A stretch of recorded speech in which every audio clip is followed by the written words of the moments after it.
Ce Français a passé 17 ans dans le couloir de la mort en Indonésie. Il doit finalement rentrer en France mercredi 5 février, on vous raconte. Cet homme, c'est Serge Atlaoui, âgé de 61 ans aujourd'hui. Originaire de Metz, il est père de 4 enfants et artisan soudeur de profession. En 2005, il connaît des problèmes d'argent et part travailler en Indonésie. Le 11 novembre 2005, il est arrêté dans une usine dans la banlieue de Jakarta. Dans cette usine, les autorités découvrent des dizaines de kilos de drogue, notamment de l'ecstasy, et Serge Atlaoui est accusé d'être un chimiste. Lui se défend, il affirme qu'il n'a fait qu'installer des machines industrielles dans ce qu'il croyait être une usine d'acrylique.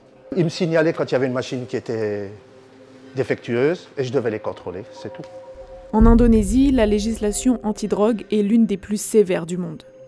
Serge Atlaoui est condamné à la prison à vie pour trafic de drogue. Pire, en mai 2007, la Cour suprême indonésienne alourdit la sentence et décide qu'il doit être fusillé, comme 8 autres membres du réseau. Finalement, la France fait pression sur l'Indonésie et Serge Atlaoui obtient un sursis. Ces dernières années en prison, il fait face à 2 cancers.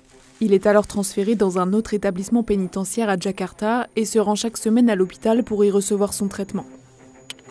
Le 29 novembre 2024, Paris fait une demande officielle de rapatriement. Cette dernière est signée le 24 janvier 2025. Serge Atlaoui sort de prison le 4 février et est attendu en France le lendemain, près de 20 ans après son arrestation.